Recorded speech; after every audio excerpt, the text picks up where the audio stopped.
السلام علیکم۔ آج کی سب سے بڑی خبر یہی ہے کہ جو سمری جس کا انتظار ہو رہا تھا اور پوری قوم کی نظریں لگی ہوئی تھی، وہ پرائم منسٹر ہاؤس کو وہ سمری موصول ہو گئی ہے، اور اس میں سے جو 6 نام بھیجے گئے ہیں اس میں سے اب پرائم منسٹر اس میں سے ایک نام کو ڈیسائیڈ کر کے آرمی چیف کی تعیناتی کرے گا۔ اس کے ساتھ ساتھ نیب کی جو وہ ہے قوانین ہے، اس میں جو ترامیم کی گئی تھی، اس میں سب سے جو بڑا ریلیف ہے وہ اس جو فائنانس منسٹر ہے اسحاق ڈار صاحب کو مل گیا ہے، اور لانگ مارچ جو ہے وہ 26 تاریخ کو اسلام آباد بلکہ پنڈی میں وہ شیڈیول ہے کہ عمران خان صاحب آئیں گے، اور انہوں نے اسلام آباد ہائی کورٹ سے بھی ایک درخواست پی ٹی آئی نے دی ہے لانگ مارچ کے حوالے سے، اس پہ بھی بات کریں گے۔ جو کنٹروورسی تھی آرمی چیف کی اپوائنٹمنٹ کے حوالے سے، پاکستان تحریک انصاف کے جو رہنما ہیں، چیف ہے عمران خان صاحب، اس نے ان کو ایک کنٹروورشل بنایا تھا۔ پچھلے 6 مہینوں سے جو ہے وہ ایک بحث ہو رہی تھی اور پوری قوم کی نظریں اس تعیناتی پہ لگی تھی کہ آرمی چیف اگلا کون ہوگا۔ فائنلی وہ سمری جو ہے وہ جی ایچ کیو سے جو پرائم منسٹر ہاؤس ہے وہاں پہ وہ ریسیو ہو گئی ہے، اور اس میں سے 6 نام جو ہیں جو لیفٹیننٹ جنرلز ہیں ان کے نام انہوں نے بھیجے ہیں، جو سینئر موسٹ وہ ہے آفیسرز ہے ان کے، اور ان میں سے جو ابھی ایک ہی نام جو ہے وہ پرائم منسٹر اس کو وہ کریں گے، اپوائنٹ کریں گے ایز اے آرمی چیف۔ اس حوالے سے جو خبریں آ رہی ہیں جو کہ مثبت خبریں ہیں، وہ یہی ہے کہ جو پی ٹی آئی کا پہلے جو موقف تھا عمران خان صاحب کا یا پی ٹی آئی کی لیڈرشپ کا کہ جو آرمی چیف کی تعیناتی ہے اس کو وہ کنٹروورشل بنایا گیا تھا کہ جو شہباز شریف ہے، نواز شریف ہے زرداری، اور یہ چور ہے اور یہ اپنے مقصد کا چیف لگانا چاہتے ہیں جس میں وہ اپنا کرپشن کر سکے۔ کم از کم جو ابھی خبریں آ رہی ہیں اور ہماری اطلاعات کے مطابق پاکستان تحریک انصاف نے اب فیصلہ کیا ہے کہ وہ اس میں کوئی بھی مداخلت نہیں کریں گے، نہ صدر پاکستان اس میں کوئی مداخلت کرے گا، کیونکہ عارف علوی نے بھی اس سمری پہ دستخط کرنے ہیں۔ تو پاکستان تحریک انصاف ذرائع کے مطابق ان کی جو وہ تھا سٹانس تھا، اس میں ابھی فلیکسیبلٹی آ گئی ہے، جو کہ بہت ایک مثبت خبر ہے اور مثبت ایک پروسیس ہے کہ اسموتھلی یہ جو آرمی چیف کے اپوائنٹمنٹ ہے یہ ہو جائے، اور اس میں یہی ایک وہ بھی کیا جا رہا تھا کہ جو موجودہ آرمی چیف ہیں جنرل باجوہ صاحب، اس کے ساتھ پچھلے 7-8 مہینوں سے پاکستان تحریک انصاف کی جو ہے وہ کلیش رہا ہے۔ عمران خان صاحب نے اپنی تقریروں میں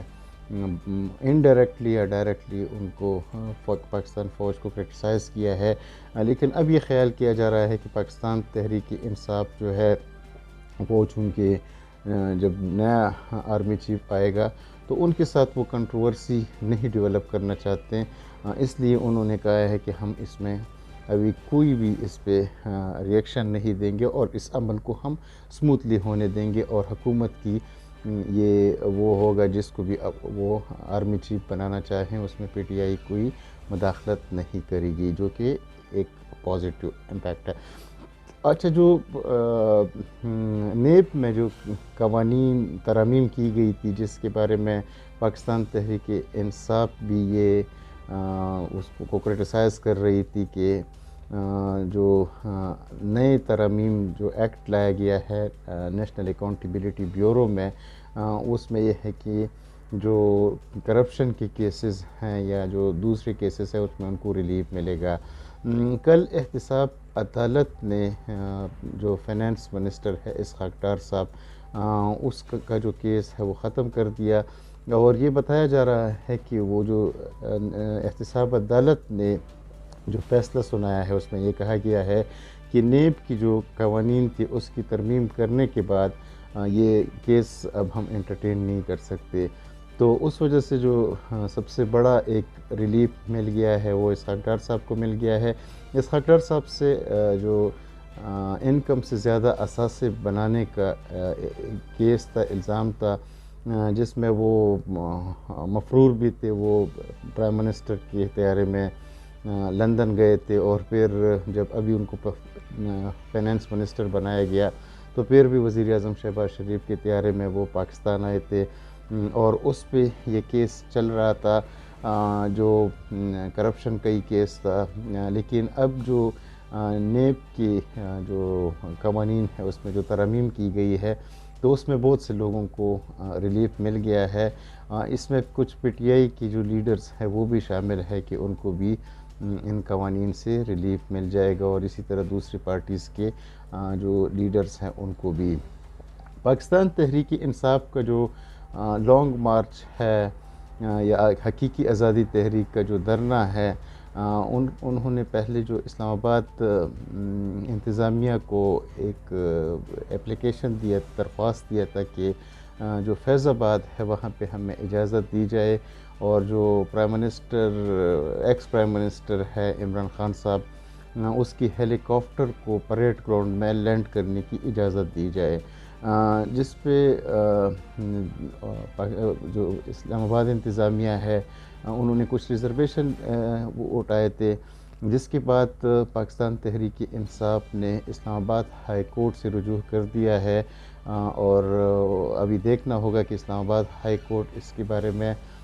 کیا فیصلہ سناتی ہے. کہ جو پاکستان تحریک انصاف کا ایک دوسرا مطالبہ یہ بھی ہے کہ جو لانگ مارچ کے شرکاء ہے ان کو اسلام آباد میں پیسج دیا جائے، ان کو راستہ دیا جائے تاکہ وہ پنڈی میں جو دھرنا ہوگا اس میں وہ پارٹیسپیٹ کر سکے، کیونکہ جو خیبر پختونخوا سے قافلے آئیں گے تو وہ وایا اسلام آباد کی جو سری نگر ہائی وے ہے جو ایکسپریس وے سے پھر فیض آباد میں، یہ بھی انہوں نے اسلام آباد ہائی کورٹ سے استدعا کی ہے کہ ہمیں اس کا پیسج بھی دیا جائے کہ ہم وہاں پہ وہ کر سکے، یہ لوگ پارٹیسپیٹ کر سکے اور اسلام آباد کے جو روڈز ہیں اس کو استعمال کر سکے. فواد چودھری جو پاکستان تحریک انصاف کے رہنما ہے اور جو فارمر انفارمیشن منسٹر تھے، انہوں نے کل کہا تھا کہ جو راولپنڈی ہیں وہاں پہ 35 سے لے کے 40,000 لوگوں کے لیے خیمے لگائے جا رہے ہیں، اور دھرنے کے لیے جو ہے وہ انتظامات ہو رہے ہیں. تو 26 تاریخ کو، آج 23 تاریخ ہے، 24 25 26 3 دن بعد جو ہے وہ راولپنڈی میں پاکستان تحریک انصاف کا دھرنا شروع ہوگا. اور یہ پہلے خیال کیا جاتا تھا کہ یہ انٹر لنک ہے جو آرمی چیف کی اپوائنٹمنٹ ہے، لیکن بعد میں جو پاکستان تحریک انصاف کی جو رہنما ہے شاہ محمود قریشی اور فواد چودھری، اور ان کے بیانات سے یہ جو نظر آیا تھا کہ جو وہ آرمی چیف کی جو اپوائنٹمنٹ ہے وہ اس کو اور کنٹروورشل نہیں بنائیں گے، اور بنانا بھی نہیں چاہیے، کیونکہ اس کی وجہ سے پھر جو ہماری اکنامک وہ ہے گروتھ ہے وہ بھی متاثر ہوتا ہے، اور اکانومی بھی خراب ہوتی ہے، اور پولیٹیکل انسٹیبلٹی بھی آتی ہے. تو ریلیف مل گیا ہے اسحاق ڈار صاحب کو، آرمی چیف کی اپوائنٹمنٹ 1-2 دن میں ہو جائے گی، اور پاکستان تحریک انصاف کا جو حقیقی آزادی لانگ مارچ ہے وہ بھی 26 تاریخ کو راولپنڈی میں شروع ہوگا. ان کا ابھی انہوں نے وہ عمران خان صاحب کہتے ہیں کہ میں سرپرائز دوں گا، تو وہ انہوں نے اپنا کوئی شیڈیول نہیں دیا ہے کہ دھرنا کتنے دنوں تک جاری رہے گا اور اس کا کیا موڈیلٹیز کیا ہوں گی، لیکن اس سرپرائز کا ہمیں انتظار ہے کہ 26 تاریخ کو وہ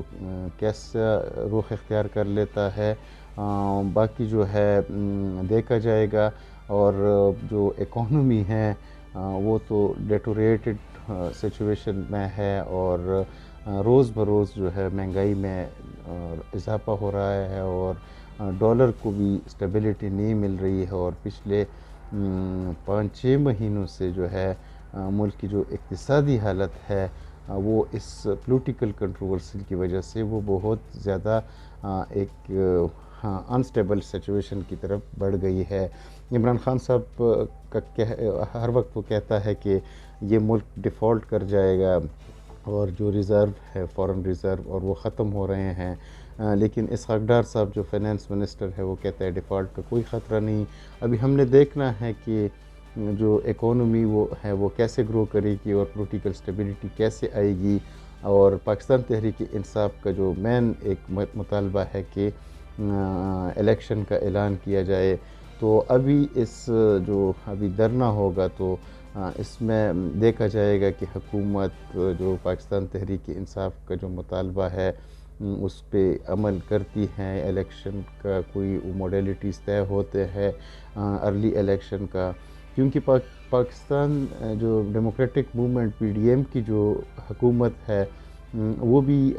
جو موجودہ حالت میں جو مہنگائی ہو گئی ہے وہ ابھی پوری طور پر الیکشن کے حق میں نہیں ہے، کیونکہ ان کے پاس کوئی بیانیہ بھی نہیں ہے، اور جو ملک کی حالت ہے وہ اتنی جو مہنگائی بڑھ گئی ہے تو وہ لوگوں سے ووٹ لینے کے لیے ان کے پاس کوئی ایسا کوئی جواز نہیں ہے، نہ لوگوں کے پاس وہ جا سکتے ہیں ووٹ لینے کے لیے، جبکہ دوسری طرف عمران خان صاحب جو ہے وہ ارلی الیکشن کا ڈیمانڈ کر رہے ہیں پاکستان تحریک انصاف، اور وہ چاہتے ہیں کہ پوری الیکشن کا منعقد کیے جائے۔